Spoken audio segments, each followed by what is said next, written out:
My God. Hey, what's it called again? For the good of all. For the good of all. It's been so. It's been so long. You know what? It's just me. It's weird for me sitting in this chair with a camera in front of my face. So you don't even want to know what we were talking about 2 seconds before we got on here. But anyway, actually, they probably do, but we're not going to say it. So no, not at all. We're not going to talk about it. Well, welcome in everybody to another episode of the Disney Movie Review. We're finally back after a self-inflicted. It feels like a year. Yeah, no, it's not been that long, but it has been a while. We're back. We're back and better than ever, and we're hoping that at this point we're going to get a nice long flow of movies to come for you guys, starting back with this one. With a special one next week as well. Yes, we're going to get into that later, so you got to stick around for that, gang. But welcome in, everybody. First and foremost, let me just say to my buddy over here, I missed you, pal. I miss you too. How you been? You know what? It's so nice to be back. I've taken a little bit of a sabbatical lately from YouTube. I've done a little bit of a break. I needed to just replenish myself and my conscience, whatever it's called. And what better way to come back than with my brother, this guy, Walt. So, exactly. It's going to be fun. It is going to be a good time, man. I missed you. I'm glad we're back. And we're going to have a good time tonight. Obviously, we're back. It's Disney Movie Review. And way back in a galaxy far, far away a long time ago, tonight we're going to be reviewing none other than Fantasia, right? So the last movie review we did was Brother Bear back in, I'll tell you the date when we did it. October. It was October 31st. It was Halloween. Oh, okay. So it's been over a month. Yeah. That makes sense, too. A month and a half in about 6 weeks. But we're glad to be back. Yeah, we are. We definitely are. Really, really are. Let's do some quick mousekeeping so we can get right into tonight. Of course, Dean, over at The Live Place. Check them out, theliveplace.com. Family-friendly streams throughout the week, Monday through Sunday. You're looking for a certain streamer, a certain time of the day, a certain genre, because it's not all Disney there. Go check out Dean, because the one thing it is, across the board, it's family-friendly. So you want to check out Dean over at The Live Place. He's fantastic. Partner channels are Disney Dan and Steve's World. Steve's World goes live on Mondays with just another Monday night. And there's this guy right here, Disney Dan, who does have, and I'm sure he'll talk about it at the end of the stream tonight, some plans for Disney Dan's channel coming up in the future. I can't wait to hear about that. And Dan usually goes live on Saturday with Disney Fiasco and Sunday right here. So we're glad to have you back, Pat. It's so good to be back. It's so good to see so many familiar faces in the chat, and good to see some new faces for me, and obviously familiar faces for you. But I hope everyone is having a lovely holiday season. It's been great. And members, thank you to all of our members. Members, you guys go the extra step with your generosity. So thank you very much for the financial support that you do. And of course, as we've said before, there will be some changes to our membership in the new year. We're kind of going to do a slight overhaul to it, make it a little bit more incentive for you to want to do it, for sure. So we appreciate it, and a way to kind of get back to you guys a little bit more. Let's say hi to everybody in the chat, because we got a lot of folks here. We've got Lisa Sapayak, Catherine Wilby, Keith BDF is in the house. Debbie Bernfeld, one of our members, is here. Hey, Debbie. Good to see you. Nicole Rodenhissler is here. Hannah Woodward. Hannah, it has been a while. Good to see you again. Hannah was used to be in the chats all the time. I used to get her and Hannah Waghorn confused back in the day before I really got to know both of them. But Hannah, good to see you. There's Christine Hickman, another one of our members. Got to meet Christine, I think it was last week or the week before, Dan, in the parks. Amazing. That was great. There's Melissa Mouse Talk. She's a wonderful lady. Melissa. Wendy Luhu is in the house. Wendy. What is up, Wendy? Another member and great friend. There's Disney Dan's here. Haven't seen him in forever. I know. Dusty Nelson, one of our newest. For the first time in forever. Forever. We're going to start breaking the song. I was saying it's a bit of a fixer-upper, though. For me and my YouTube career. Dusty Nelson, one of our newest members. Welcome and good to see you, Dusty. Mickey Stein, good to see you again. Hey. I'm coming to Disney in 2 days. That's great, Hannah. Good for you. I hope you have a great trip. And I think we're up to date. We are up to date. All right, perfect. Let's get out of there. I'm going to bring this up. Disney Movie Review. So just to clarify, we're only talking about the original Fantasia, not Fantasia 2000, which I do find funny. Fantasia 2000 came out in 1999, but who's counting?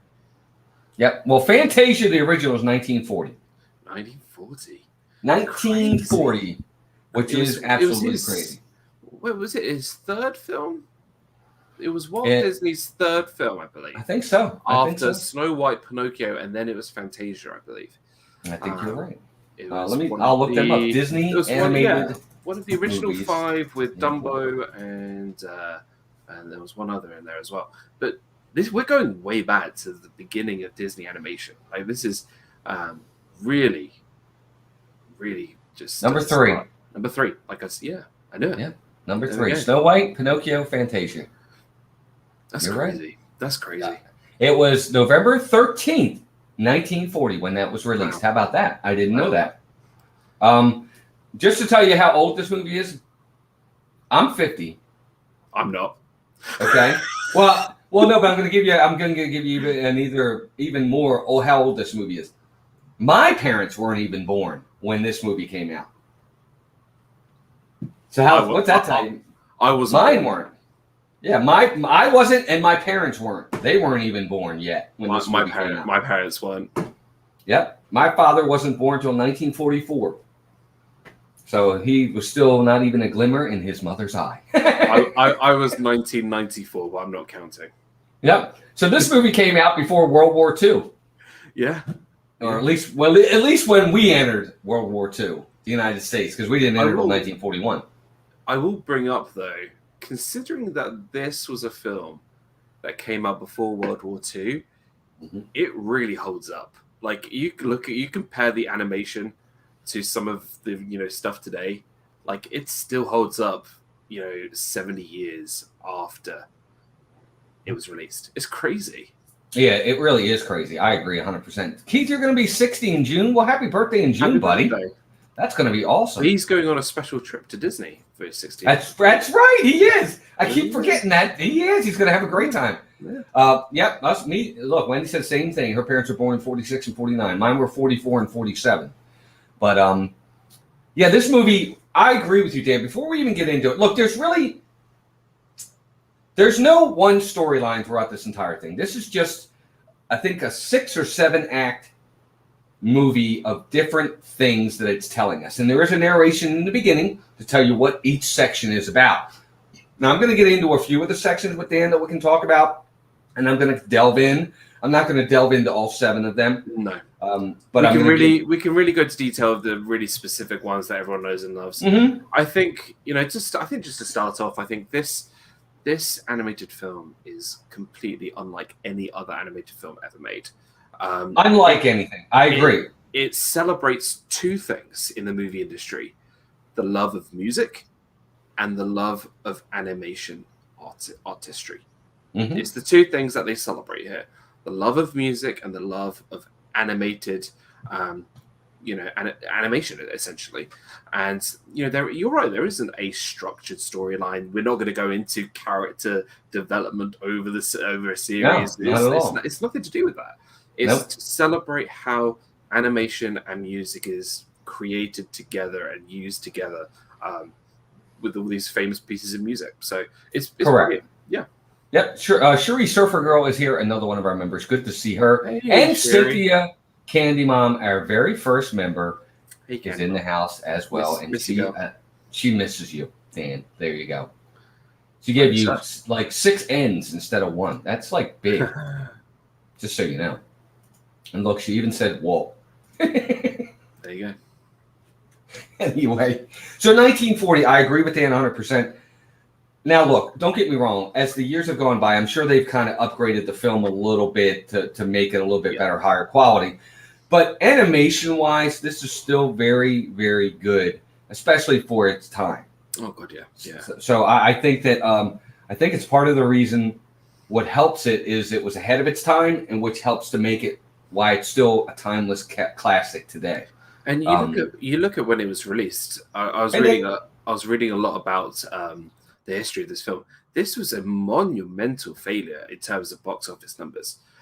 It really didn't do well in the box office. Obviously, this is maybe a darker time in history, but still, this was a monumental failure in terms of actually, succeeding and making money. But over time, I think it's got better and better and better. I think, in my opinion, it's got better and better and better.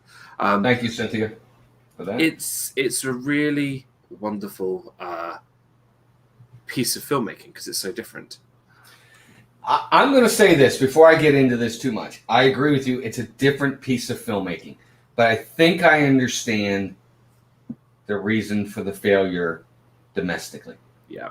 And we'll get into that. I'm going to get into that in the end when I give my final review. Welcome in, by the way, to Movie Mania Nick. I want to say hi to Nick, one of our members. And Robert Martin. Good to see you he's over where you are, Dan, or close. He's in Dunbar in Scotland.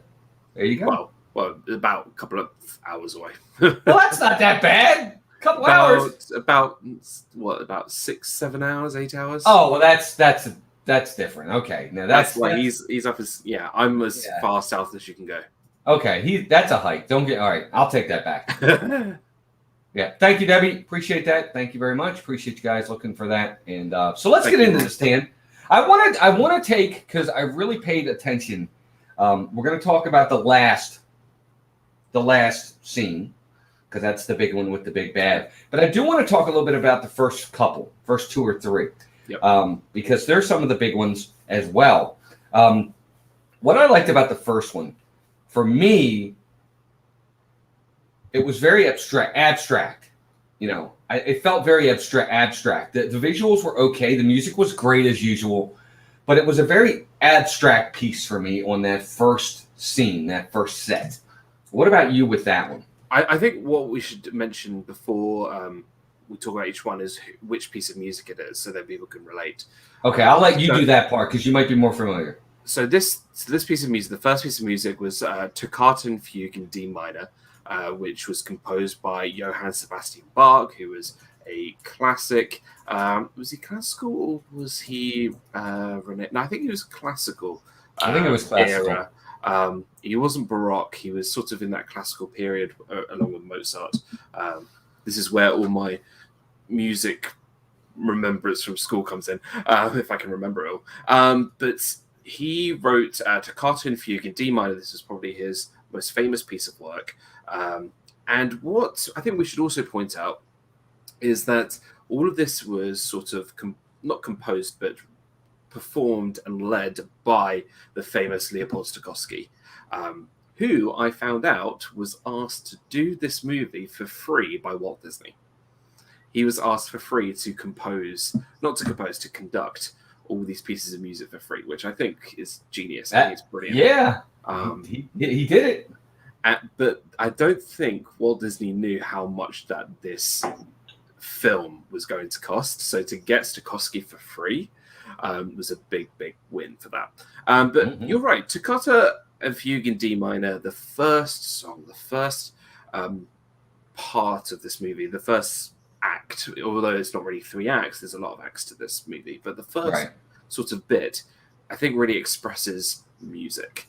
Maybe a little less on the animation, but I think it's introducing us to what kind of music we're going to be experiencing throughout this film. This is kind of a little bit of a teaser for music and maybe a little bit of a teaser for the animation, because the animation is only going to get better from here on in. Right. And Shelley makes a good point. She says it's abstract, yet a great way to visualize sound. Yeah. And I think he kind of explains that in the very beginning when he talks about as we get into each act, the conductor goes over the acts and talks about the reason behind how the music connects to the animation each time. And that's a good point, Shelley. And Dan makes great points as well. He says absolutely right. It's kind of one and the same. It is abstract, but the visualization of the sound is why it's that way. Maybe I'm not saying that right, but that's how I took it. Absolutely. I completely agree with you. And I think... Shelley, good to see you, by the way. Really good to see you too, Shelley. And Mike, welcome in. Hey, Mike. Welcome in, buddy. Mike Klemovich, another member. Good to see you. What I've noticed about this is that it's a bit of a slow start. Not a slow start as in, like, boring slow. I think it's sort of, preparing you for what's going to come up next. We know, as people who've rewatched this film, we know the key parts of Fantasia that's going to come up We're looking forward to seeing Mickey. We're looking forward to seeing Chatterbug. We're looking forward to seeing all these iconic scenes. This is a little bit of a taster, a little preview with this first scene. I think it is quite well done, and it really highlights music technicalities, music sort of structure. If you're a big music guy, if you've studied music when you were younger, if you want to know about all different like keys and notes and chords and all that, this kind is of a stuff, good one for that. It's a great start, yeah. For sure, I agree. Now, when you get into the second act, let's kind of talk about a little bit about this, because this is one where we're going to think about a couple different things here. Let's think about the time the movie came out compared to today. Number 2 scene or act is the Nutcracker Suite. Yep. We all know the Nutcracker Suite today. Not quite well known back in 1940. Now, it was known, but it wasn't as popular as we hear it every Christmas now. Every Christmas.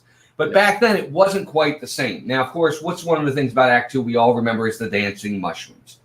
I think that's one of the iconic scenes that everybody remembers. One of the things about me, and I wrote some notes down. I'll tell you some of the things that kind of came out for me with Act 2, Dan, was during like I said, during the time of the film, the Nutcracker wasn't as well known back then as it is today, which I thought was really, really neat. The music's fantastic. I love the Nutcracker Suite. The visuals are good, and for me, I think for this one, better than the first one. And maybe because I'm not a big abstract guy, I thought for me this flowed better. The music, and it flowed better, and it adapted more for the scenes that we were seeing in the music that it was having. And then what I also like is the nods to the Japanese and Russian culture. With the mushrooms look, the way the mushrooms looked and the different nods, like at least over here in the U.S., the Nutcracker, the Russian Nutcracker, is what we know really, really well. And then I wonder if, and Dan, I want your opinion on this. We see a lot of fairies in this scene. I wonder if this is where Tinkerbell got her. It could be. Her genesis. Sort of start, possibly. Yeah, I wonder if he got his. Yeah. I wonder if this is where we got her development, or where we get her origination from, is from this scene. Could be, yeah. Because you do see that in that a lot. I think there's definitely a lot of symbolism to other films. You can look at the lots of different other films that he's done. You look at like Dumbo or Pinocchio, or things that, or Bambi even. The way Bambi skids on the ice and dances almost. That a lot could be referred back to Fantasia. But yeah, I think he could be thinking about Tinkerbell, maybe thinking about that sort of iconic character, maybe taken from Fantasia. That was my take when I saw that scene with the pixies or the fairies, whatever you want to call them. I'm thinking to myself, wow, I wonder if he took a piece of this film and said, you know what, let's make a Tinkerbell for Peter Pan. I don't know. That's how I see it. I mean, obviously the character of Tinkerbell was around before the film, because obviously it was a book adaptation, but maybe that's what... Oh, that's true. What am I thinking? Never mind. But I feel that maybe that's what Walt Disney wanted Tinkerbell to look like, based off what he did in Fantasia. Correct. I think that's probably a good link there. Just going back on the actual music, the Nutcracker, obviously composed by Tchaikovsky, which goes back to what we're talking about with that sort of Russian inspired, being that Tchaikovsky was Russian. Obviously, it was quite cool to see maybe that sort of Russian influence, Russian sort of symbolism, possibly in the music, in the film, that maybe is dedicated to the composer. And also, you say he wasn't popular, though Tchaikovsky was around 100 years. Well, years before the film, so that's true. But obviously they didn't have Spotify back then, so they couldn't have just put on the Nutcracker. That's ultimately what I was getting at. You're right. It's what I meant was it wasn't a piece that you were hearing on the radio every 5 seconds during the holiday season. Something. Maybe I needed to quantify what I meant there. But you're correct. I actually had this discussion with a friend of mine. What if these people who had been and gone had Spotify? What music would they listen to? So what would Walt Disney listen to on Spotify, or what would Charles Darwin listen to on Spotify? Yeah, it's a good question. I don't know. I don't know what they listened to back then. I don't know that they would like the music we have today. Oh no, they would hate it. I hate it. Yeah. Yeah, no, I'm serious. Yeah, I don't think they would. I think what they're used to from their time is what they would want to hear. Period. I don't even think they would like. I'm a guy who grew up in the '70s. I love '70s and '80s music. Okay, but I also love the music from my mom and dad's time back in the '40s and '50s. I have no problem listening to that. But I don't see these guys liking that kind of music. I think they would want the classical orchestra type music. I just don't see I would it. just want like Walt Disney to put on Bat Out of Hell from Meatloaf.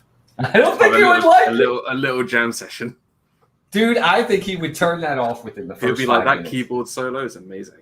Maybe. Anyway, there we go. We've had our little reference to something else for the show. But now, the second act is, for me, we're starting to pick up the pace a little bit. Because the next scene is when we're full guns blazing. Well, this is the iconic scene. Well, so I was reading up about a lot of this film, and I found the reason why he wanted to include Mickey Mouse in this film. Now, it was known that during that time, with Snow White and the Seven Dwarfs coming out and Pinocchio coming out, the popularity of Mickey Mouse was actually going downhill at the time. Oh, wow. And they were more sort of focusing on the dwarfs and Snow White and the Blue Fairy and Jiminy Cricket. So Walt Disney wanted to include his main man, in a film. And this is kind of the reason why he came up with this thing. So they chose that iconic book, The Sorcerer's Apprentice, and adapted it to this film and used the music, which was written by Stokowski. It was composed by Stokowski. And we get that iconic, and we talk about this a lot on Disney Movie Review, that commercial scene. When you look at that Disney commercial, that scene is always going to be played. And we get scenes from The Sorcerer's Apprentice. Oh, absolutely. It's iconic. Let me say hi to Ashley Loves Disney and John Surfbomb. Welcome in, John. Good to see you, another member. You're exactly right. This is the iconic scene. This is the one that everybody knows. Look, Sorcerer Mickey is still an incredibly popular character today. Everybody knows who Yensid is. If you don't know, spell his name backwards. Yeah, and you know who that is. I will say this: a couple of notes that I had about this part of the film for me. And again, please let me know if anything I missed or said it wrong. Yensid spelled backwards is Disney. I have a question for you, Dan, and everybody in the chat. Rick DeCellis, welcome in. Good to have you in, Rick. Hey. Thanks for being here. Is Yensid good or bad? You know what it is? I feel like he's the master giving the apprentice a tough, hard lesson. Like he secretly loves him, but he's teaching him the right way rather than the easy way. Here's why I asked that question. I'm watching this part of it, and there's a part there where he's making his spell, and the smoke goes up. And I'm telling you, in that smoke, it looked like Chernabog. And Chernabog is not a good guy. Period. So I took it as that spell that he was casting was not a good spell. So, okay, this is our second other movie comparison. Is Yensid the Saruman to Chernabog's Sauron? Could be. Could be. He could be the puppet of Chernabog. You're right. I agree. I don't agree. I think this is a teaser for later on. I think this is just, how... I think this is the point of this, one of this scene is to keep us guessing, and we don't need to know the answer. We don't need to, it's always going to ask us those questions. I feel like we just need to leave it to our own sort of thoughts and just go with it because, is Yensid a bad guy? Is he a good guy? I don't know, but I don't really want to know because I think that's what's fun about it. Well, let me ask you this. Next question I got. The story really makes me think, is the power with the sorcerer or is it with the hat? Because Mickey was just Mickey and then he puts the hat on and all of a sudden he's got power. But the hat could be like Mjolnir, and once you lift the hat, you are worthy. I guess. Hey, what's up, Super Wayne? And let's make this even weirder. If you go and watch Mickey's PhilharMagic over at Magic Kingdom, you'll know that Donald has the power too. Only when he Right, so I think it's the hat. So it could be the hat. It could be the hat. That's what I'm saying. It might not be him. And what I also have two other nods to this that I have to get into that I have to talk about. First off, it's the first time I've ever seen Mickey wield an axe. Yeah. I didn't like that. I don't like seeing him in that way with the the brooms. I didn't like that. Do you remember in Sleeping Beauty, Maleficent's guard, the pig with the axe? Yeah. He looked like that. Yeah, exactly. And then the other reference I got from it is kind of a religious reference to me, is a nod to the parting of the Red Sea. Yeah. That's when he's up there and they go part like that. So we've compared Mickey to Sauron, Moses, and Thor. All godlike creatures, to be fair. Amen. Two out of the three are good guys, though. We are so back and better than ever. But I'm serious. That's what I got from that. It was like a nod to the frothing of the crossing of the Red Sea. Parting. I can't talk tonight. The people in the chat, they were like, you must have just completely lost your mind. I am. Well, I've been under the weather. I've been fighting a sinus infection, so that's part of it. Welcome in, Mike. Jersey Mike. Hey, Jersey. What's going on, buddy? Another member. Good to see you. Hope you and Rhonda are doing well. Oh, funny. See, Debbie said the same thing. Thank you, Debbie. Debbie's on my Symbolism. Well, there could be a nod of that there. But I think for me, I think for a lot of people, I speak when I say, for me, this was my favorite out of all of them. Yeah. I actually do like that it's a little bit more lighthearted compared to the other ones. A little more cut and dry for sure. It is my favorite out of all of them. Ryan Todd, welcome in. Totally agree. Hey, Ryan. I absolutely agree. This is my favorite of all of them. So I kind of monopolized that one, Dan. What else do you want to say about the third act here? I just want to very quickly do a side note with the Sorcerer's Apprentice. The only thing that would have made this even better is have a side-by-side shot with the Sorcerer Apprentice Nicolas Cage version. Because that, I think we can all admit, any film with Nicolas Cage is outstanding. So Sorcerer's Apprentice, Nicolas Cage, big thumbs up. I agree. If we ever get that one, I think it's probably in the box. It's in the box. I don't mind that movie. Okay, so the third act. So the next one is Rite of Spring. Oh, Act 4. Yes, Rite of Spring. Act 4 is weird saying Act 4 because what films has Act 4? Rite of Spring, which is composed by Igor Stravinsky, which obviously again another very very well known, famous. Wait, who put the thumbs down for Nicolas Cage? Shelley. Go watch National Treasure or The Wicker Man. Oh, I didn't like him in The Wicker Man. I liked him in Face Off. I liked him in The Rock. The bees, not the bees. We're not going there. Igor Stravinsky, Rite of Spring. What I really liked about Rite of Spring was it literally did what it said on the tin. And it really gave you it was a metaphor for the seasons, I think. Just in my personal opinion. Like you can really just look at it and be like, that is symbolism. For this. It was kind of a modified version to me, it was like a modified version of Evolution. It seemed like almost as well.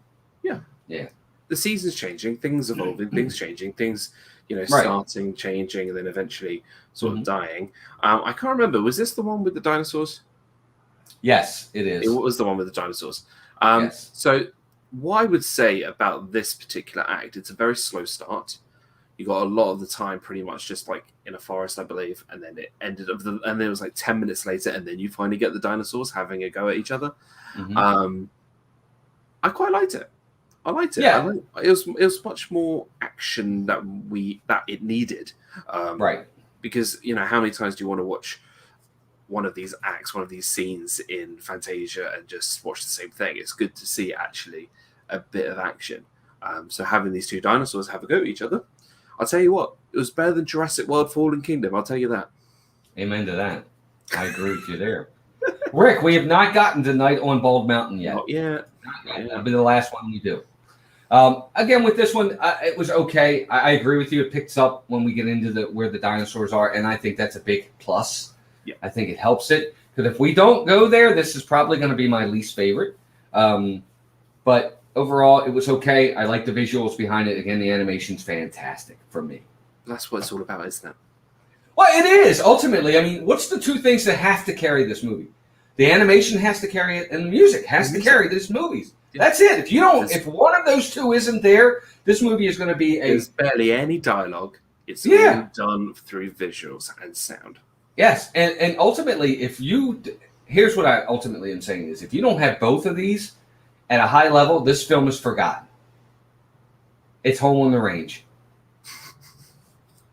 It is. It's going to go down as it's going to go down as a terrible movie ultimately. But the fact of the matter is they nail it with the music and they nail it with the animation, and that's why it's now timeless. Yep, it's just that simple. Castle O'Hare, welcome in. Hey, Kay. Mike and Val, welcome in. Good to see you. And Kay Atwood, good to see you. Good to see Kay. Welcome in. Mike and Val are also members. Good to see them. We saw them a few weeks back now at Epcot. They were there celebrating. They got a big day coming up soon. Ooh. That's the whole premise of this movie. Yeah, it is the whole premise of the movie. I agree. And ultimately, that was my point, Rick, is with it being the premise of music and animation, you can't nail it with one and not the other. They had to nail it with both, or it would have been a forgotten film. That's all. That was the only point I was trying to make. I think what's important to note with a film like this, I think because it's such a different film, it had to keep your attention in some way, shape, or form. Because if there's any sort of downtime, you're not going to bring that person back. They need to keep your attention going throughout. And I think they've done that very, very well. Because there have been films that we've reviewed where, I could just snooze through. I mean, look at our last review, Brother Bear. Right. It took me 3-4 days to finish the movie because it took so long. Whereas this, I felt invested pretty much the whole time because it kept me invested. So, I don't know. Yeah, for me too. It kept me invested enough. Yes. I'll be honest with you. I mean, I've got to be honest here. And we'll get in when I get to my final grade, I'll explain what I mean by that. But so that was Rite of Spring. Of course, then you have the intermission, which we can kind of skip that part if you want. Yep. Or do you want to talk about that? No, I'm not bothered really by that, to be honest with you. Okay, so Act 6 or Part 6 is the Pastoral Symphony. That's basically the part with the female centaurs, and again, great animation, good music. I mean, it's Beethoven. It's going to be incredible. Yes. So, having Beethoven was almost like a must. Being that this is all about music, I'm actually surprised that they didn't have sort of other famous composers at the time. There's no music from Mozart. There's no music by Chopin. All these fantastic musicians, composers, especially Mozart. Mozart is not featured, which I think is criminally not used. Do you think maybe Mozart, he couldn't get the rights to use the music, possibly? Because I agree with you. I would think he would want to have him represented, but maybe he couldn't get the rights to do it. Absolutely. I think so. But I think for me, as somebody who's done a bit of studying in music, Mozart was probably the best musician ever to have existed. So to not have a piece of music from him obviously is a bit of a shame. But having Beethoven, pretty much the person who he's compared to a lot of the time, is fantastic to have. So Symphony No. 6, the Pastoral, wonderful piece, really wonderful. Agreed. I like it very, very much. Just the combination of the animation with the music, it flows well together as well. Yeah, I like this part. Does Melissa like Fantasia? You know what? That's a great question, Mike. She did not watch it with me. I watched it alone. I think she likes it, but doesn't love it.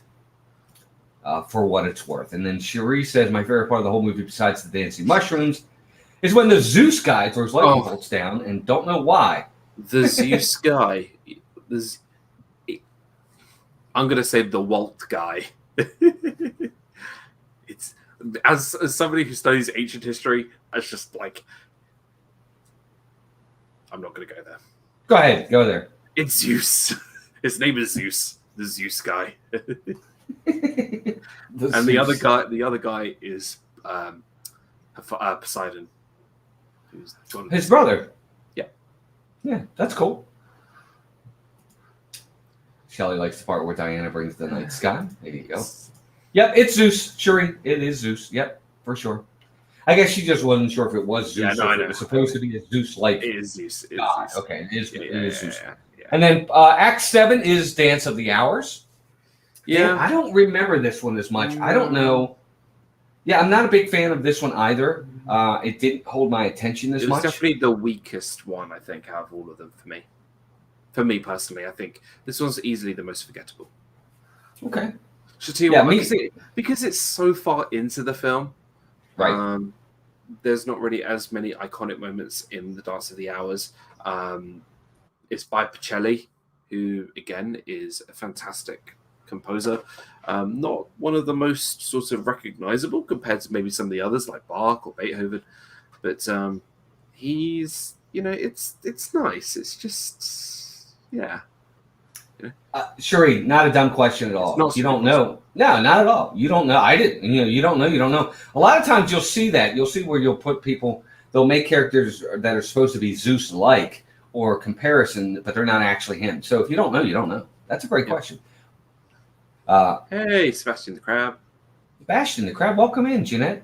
Welcome. Good to see you. Good to see you. Hope you're doing well. Happy Sunday to you. Okay, now we're kind of moving quick, but then again, we got a lot to go over, so we're going to keep moving here. The final act, final piece, the final number is probably the one. I still think it's second to Sorcerer Mickey and his act in this. I act agree. 3. I still think it's ultimately number 2, but this is the other one that everyone knows, and of course that's the Night on Bald Mountain.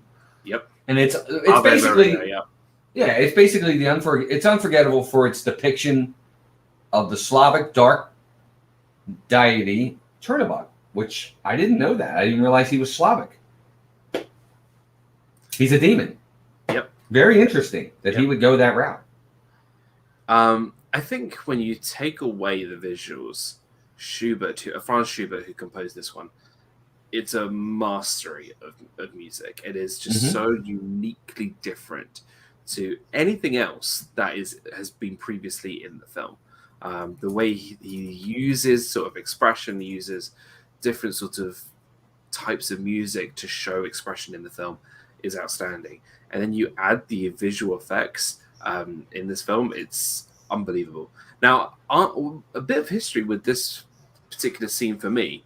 When I came to Disney World when I was maybe 8 years old, that's probably my earliest memory. I went to watch Fantasmic, and I always used to be freaked out by that scene where they had all the villains. I wasn't scared of the villains, but right at the end was when, that beginning of, Night on Bald Mountain with all the skeletons and the little ghost that's coming towards the screen and whatever it is.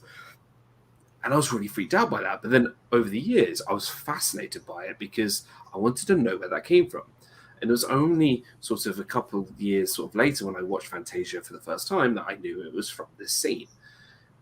I love this. It's just the music is fantastic. The music is incredible, and I think it's the most reflective between both music and animation. Like it just complements each other both so well. And it is that iconic moment.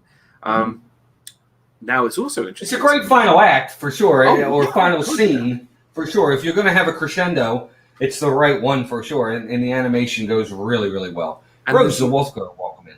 There's no defeat in Chernobog. No one defeats Chernobog, which is the only villain except for one other that actually wins in the end. The other villain being the Headless Horseman from Ichabod and Mr. Toad. Right. They're the only two whose villains actually win in the end of their story. Oh, and Thanos, but do you really count that as a Disney movie? Some say yes, some say no, but still. Whatever. Actually, technically, he doesn't. He doesn't win. But at the end of Infinity War, he does. But yeah, there you go. Besides the point. Wow, we covered a lot of films today. Did we? We did all kinds of stuff. Lord of the Rings, Nicolas Cage. I know. Thanos. Whatever. Thor. Oh my God, we're all over the place. I know.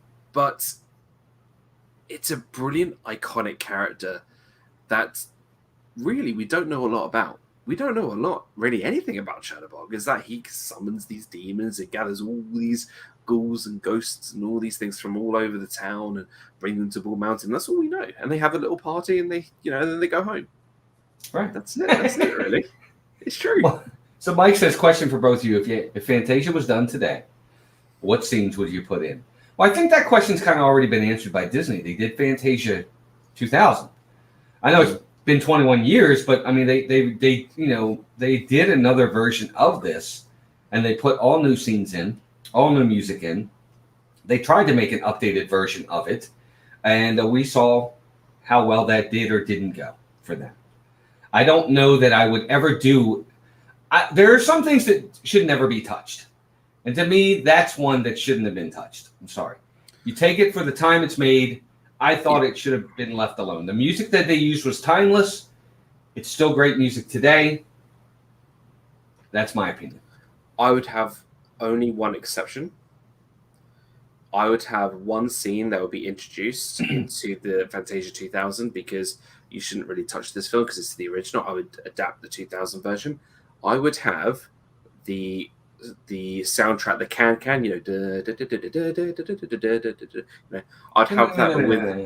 I would have that with every single Disney animated character ever made doing the can. I would have like Baymax standing next to Tiana, standing next to Jack and Gus, standing next to Peter Pan, all doing a can in a massive line. And that's what I would have. I think that would be brilliant. And you would have like the Wicked Queen with a miserable face, like just doing it like this, with their legs going like that. I think it'd be great. I think it'd be so good. There you go. Yeah. Dan would have. I wouldn't. I just wouldn't. There's certain things that just I don't want touched, and like some of these. I don't even want to get into the remakes. When they do the live action remakes, I'm like, I don't want these live action. These things don't need to be touched. We have done, when we reviewed The Lion King and Beauty and the Beast, we have talked about the live action remakes, and that's just, we've made our opinions. If you want to go watch our reviews of those, go back and check. By the way, I have every single movie we've ever reviewed on my channel on a playlist. Come check it out. It's really good. This is like our 38th review or something. Yeah. I just for me the live act I refuse to watch. I refuse to watch the Lion King live action. I won't watch it. I can't. I just can't. I won't watch it. The animated the animated Lion King is my favorite animated Disney film ever. Yeah. With Aladdin a close second, but I'm not going to do it. I agree. I'm not going there. But that's just me. Anyway. All right. So there you go. 8 acts, 8 music scores in this, 8 scenes, 8 versions, whatever you want to call it. It's now down to the time where we are going to give our grade. And what act is your favorite, Dan? I want to know which one is your favorite. Yeah. And then, of course, your letter grade, and then I'll do mine. And for everybody in the chat, this is where you come in as well. We want to hear from you. Let us know in the chat your letter grade. We do an A+ all the way down to an F. We've given both. Dan's given both an A+ and an F. Yep. I've not given an A+ yet, but I have given an F. Yep, you give 2 Fs. So I have given 2 Fs, but I've not given an A+. It shows you how hard it is on my scale. But normally we're on the same wavelength. Very close. We're always very, very on the same wavelength there for sure. Yeah. But thank you to everybody who is hiding all of these. Let's hide all of that. Thank you, and you can definitely go ahead and take care of that. But Dan, we're going to start with you. Yep. What do you say? So I think out of all the films we've ever done, this has probably been the hardest one to review. And I'll give you the reason why. Because this isn't a movie. It's not a movie. It's a bunch of scenes. It's a bunch of scenes that are unrelated to each other. So to grade something that is not a coherent story is really, really hard to do. Now, I can say the same thing about Attack of the Clones, but I can't say that because, again, they both don't have a storyline. Still, it's really hard to grade this because if I said, music, animation, what would I give that out of? I'll give that an A+ because it is just outstanding for what it is. But there's other things about it that maybe drag it down for me. Would I go back and watch this again? Yeah, maybe sometime in the future. Not. I don't have any hesitance to come back to it soon. My attention was I invested the whole time, every second of the film? Yeah, I was dipping in and out. But I enjoyed it. And I respect the masterpiece of it, and that Walt Disney wanted to do something different to it, different to what everything else is seen, and it's still completely different to everything else that we have today. It's the most uniquely animated film ever done, which I completely respect.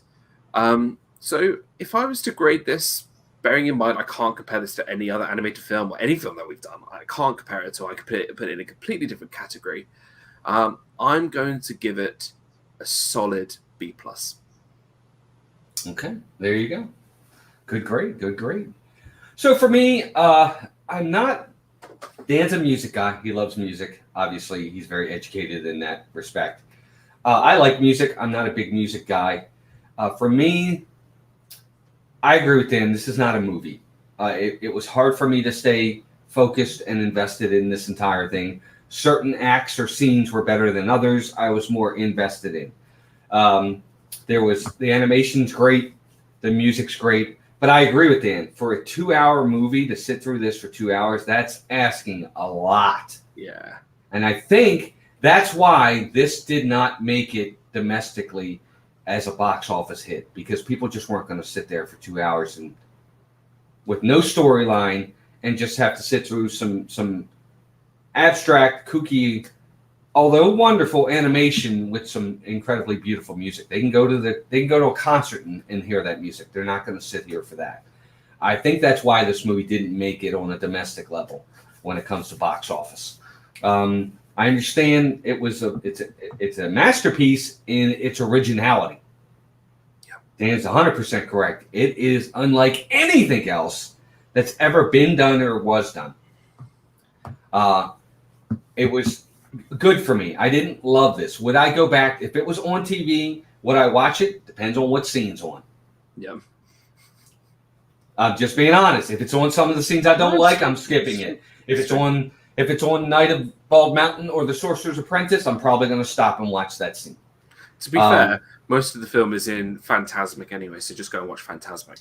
Exactly. So for me, again, it's different for everybody. This is a classic. It's been around since 1940. Everybody loves it. The scenes.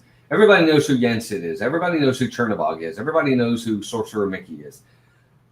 The music was around well before the movie. So the movie didn't make the music. The music made the movie. Yeah. Okay? Sure. And some of the scenes are classic as well. So for me, I can't give it a B+ like Dan, but I will give it a solid C+. Nice. As this is good. I like it. It's not something I'll rush back to probably ever. I hate to say it. But I did enjoy it. My favorite scene is the Sorcerer's Apprentice. I really thought that's cute. I think that's a cute, fun scene. Me too. So, all right, Dan, let's get into seeing what everybody's got to say here in the chat. While I'm reading out the letter grades, please feel free to add if you haven't added already. Mike Klemovich gives it an A. Mushrooms and Sorcerer Mickey are my top two. Nice. We're going to scroll down to Catherine Wilby, who gives it. Where's Catherine? I don't see. Oh, right there. I'm sorry. Yeah. I don't know if that's an A- or it's like A to Sorcerer Mickey, but I think that means A-. That's nice. Very, very cool. Kay Out says, I don't think of it as a movie, more like a concert. That's what it's intentionally made to be. But yeah, I completely agree with you. Rick gives it Fantasia. The movie overall is a B+. Sorcerer Apprentice and Night on Bald Mountain is an A+++++++++. Sebastian the Crab, artistically A+, but not made for a 2021 attention span. That's a good point. I completely agree. If you put that on for a bunch of kids, they'll be like, when's it over? Ryan, pulling out the Apple, saying our greatest device yet, probably. Debbie Van Vels, I give the grade a B+. Also, the music and the animation were very well done for the period that this film was made. Absolutely agree. Candy Mum says it's not one I'll put on, but it's already on. I'll watch it. K Howard is I'll give it a B+. Candy Mum C+. And I think we are. That's it to date. Yeah, I think that's it. So I think we're all pretty much on the same page with this film. It is a classic, but it's not.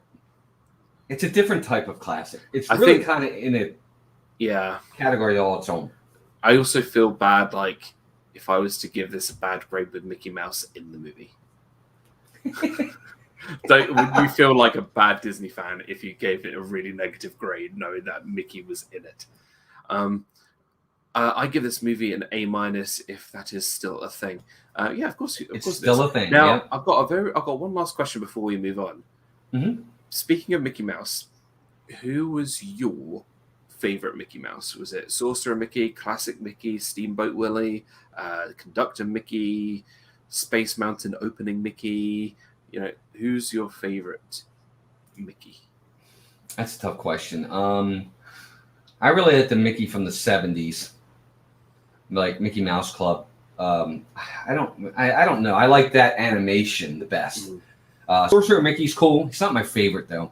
I just like the 70s Mickey. Yeah. See, I'm a Sorcerer Mickey guy.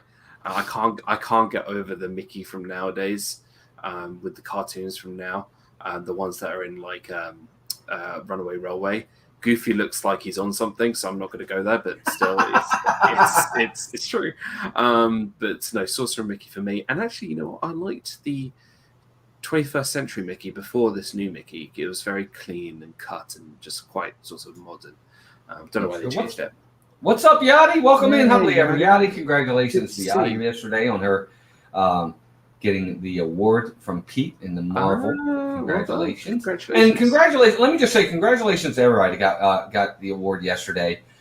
There's so many of you. You know who you are. Congratulations to all of you. All well deserved. And it was a fun thing for sure. Congrats, man. Yeah, very happy for everybody. Welcome in, Yachty. All right. Now we've got something special planned for everybody. Not only are we having a show next week. What? Yes, we are having a show next week. We're on a roll now. We're 2 for 2. We're like butter. We're on a roll. I was waiting for. You know what, guys? I'm going to be really honest with you. I've really missed Walt's dad jokes. I've missed all of this. You know, it's been so great. Now I would show you this, but on my desk, right, here we go. I have all of the picks, right? I see you.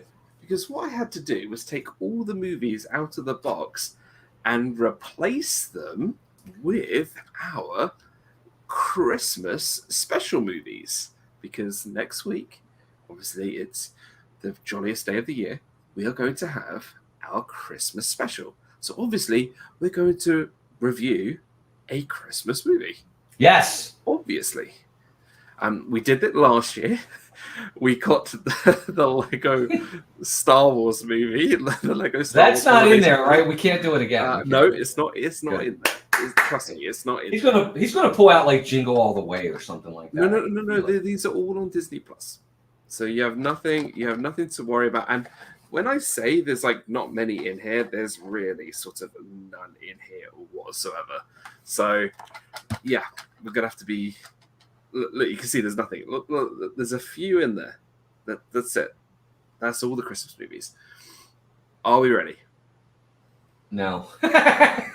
Oh, wait, before you pull it though, just so everybody knows, next week, 6 o'clock, it'll be on Dan's channel. Yep. So if you haven't already subscribed to Dan, please do so. Dan is fantastic. He's wonderful. Even with his hiatus, trust me, he's got a lot of content out there. He's a Disney cast member, former cast member. Yep. Lots of information on Disney. Go out and check Dan's channel out, please. He's been our partner channel for the longest time. So are we ready? I agree with Catherine. It's not a Disney movie, but it is a Christmas movie. It is not a Christmas movie. It is a Christmas movie. Oh, I've got it. All right, oh, it's a long one. It's a long one. Oh, here we go. Here we go. Our Christmas special is Santa Claus 3, The Escape Clause. Not only is this one of the best Christmas movies ever made, it is our first. Are we ready? Are we ready? Is it a Muppet? It's our Muppet movie. What is it? The Muppet Christmas Carol. Oh, Muppet Christmas Carol. Melissa will love it. Guess what? We're gonna have a special guest next week. Brilliant. It's our first Muppet movie reviewed, and it's probably my favorite Christmas movie. I'm not gonna lie. We are watching next week on my channel a Muppet Christmas Carol. And Marley and Barley. Oh god, it's gonna be great. It is gonna be so good. I cannot wait for this. So guys, it's gonna be a big show next week. What is the name of your channel, Dan? My name of my channel, Mm-hmm. it is. Hold on. I'm gonna do that. Watch this. I'm gonna put this in the chat. Ready? Ready? We're just giving you a hard time. It's Disney Dan with a Z. It's with a Z though, not with an S. And thank you, Cynthia. There's his link right there. There you go. Oh, Cynthia beat it to me, and it's my own channel. I'm watching. I'll be ready. Yeah, he says. Marley and Marley. With the chains and everything. Oh, dude, I cannot wait. I am gonna sing the whole movie. It's got Michael Caine in it. Yes, he's the bad guy. Is he a bad guy? He's Ebenezer Scrooge. Yes, he's a bad guy. Well, at least in the beginning. I am bad guy. That doesn't make me bad guy. Come on, what movie is that from? Come on. Wreck-It Ralph. There we go. I gotcha.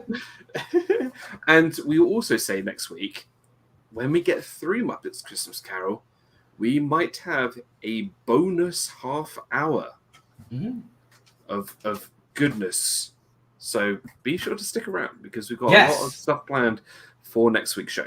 Yeah, it's gonna be fun. We're gonna talk about some of our favorite holiday movies, maybe some of our favorite holiday characters. It's gonna be a blast. It really is gonna be fun. And we're gonna be dressed in our holiday. Are we gonna be in our holiday attire? Yeah. Okay. Obviously. Die Hard. You gotta go in your onesies. Oh God, I hope it's not hot.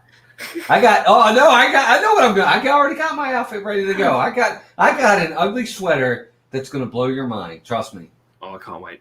You're gonna love it, man. We're gonna be talking about Muppets Christmas Carol next week. We're gonna be talking about Die Hard next week. We're gonna be talking about Iron Man 3 next week. Gremlins. It's a Christmas movie. It is a Christmas movie. It is not a Christmas movie. It's set at Christmas. No, it's not a Christmas movie. It has nothing to do with Christmas. That same plot could have happened in August, and it wouldn't have mattered. It has nothing to do with Christmas. We won't do any Hawkeye talk because even though that is set at Christmas, it's not a Christmas. I agree. It's not. It's technically not a Christmas TV show. It's just a TV show. He wants to get home for Christmas. Okay, great. He wants to just get home in general. Oh dear. Save it for next week, Catherine says. We will save it for next week. We will save it. We will. So, Dan, before we head out, what's coming up on your channel? Yeah. Anything? What do you need to know? Okay. So, for those who don't know, I have taken some time off from YouTube. I needed a little bit of a break. Obviously, if you've been following me for a long time, I've moved house. I'm now in a new location. There's just been a lot sort of going on with sorts of my life with work and family and all that kind of stuff. It's just a lot going on. And I needed to take a break. I just needed to take a break. But I will say that Disney Fiasco will be returning. Whether it will be 7 p.m. Eastern, that is yet to be sort of figured out. It'll be determined. It might be at a different time on a Saturday. Maybe sort of not as a regular scheduled broadcast. But also there will be some other things planned as well. More vlogs, more things coming out. But there's going to be sort of other things that I have planned. We will also be doing into 2022. I'm going to say, right, this is going to be a spoiler thing. These will be spontaneous streams, okay?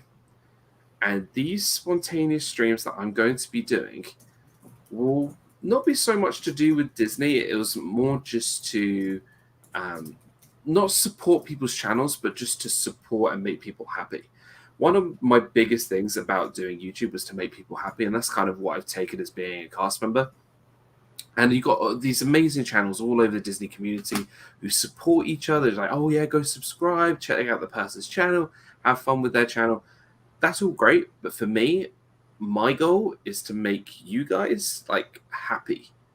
So I'm going to be just doing spontaneous streams. I'm going to be maybe bringing on some guests, maybe just having a good time, play some games, and just to talk to you guys in the chat and just be positive, because it's been a very hard couple of months for me and my family and work and all that kind of stuff. And I need to put that to a side and think about being positive and being happy, because that's what this community is all about.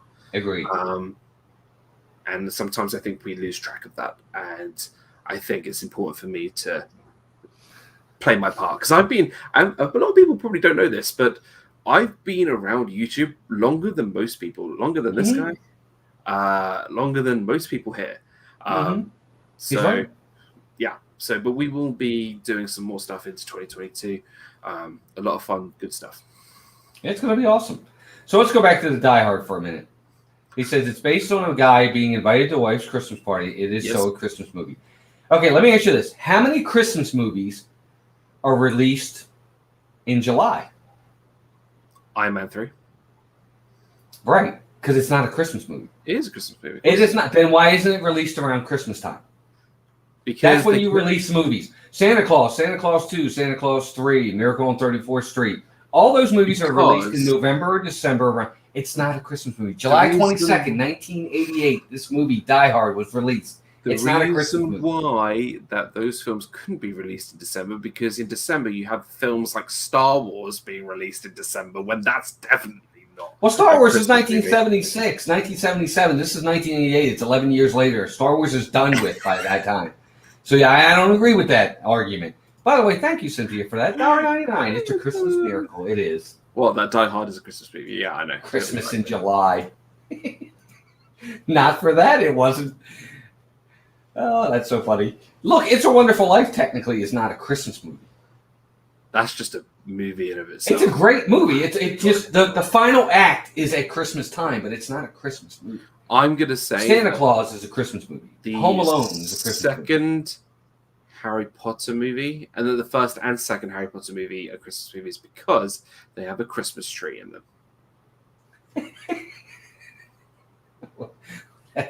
If that's the case, that's fine. It's true. Fine, Toy Story, that is a Christmas movie. Toy Story. At the end of the first Toy Story, he gets a dog. He gets a puppy, and that's how the movie ends. It's Christmas for all of 2 minutes. It's a Christmas movie then. Christmas movie. Craig's Robotics, welcome in. Well, we might fight. I love Die Hard. Die Hard's one of my favorite movies of all time. I love the movie. It's not a Christmas movie. What about Rocky? What about Rocky? What about Rookie? What's Rookie? I never saw Rocky. That. Oh, Rocky! Sorry, it's my accent. I'm sorry. Well, this is Rocky's not British. He's Rocky. Rock. That's right. Not well, Rocky. It's a rock. It's not a rook. Rock, R-O-C-K, with a Y on the end. Rock. I'm just kidding. Nisi, welcome in. It's in the Rock. I can't help it. Oh, my God.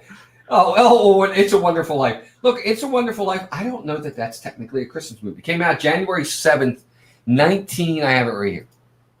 1947. Yes, isn't the name It's a Wonderful Life is like the most depressing name for a movie?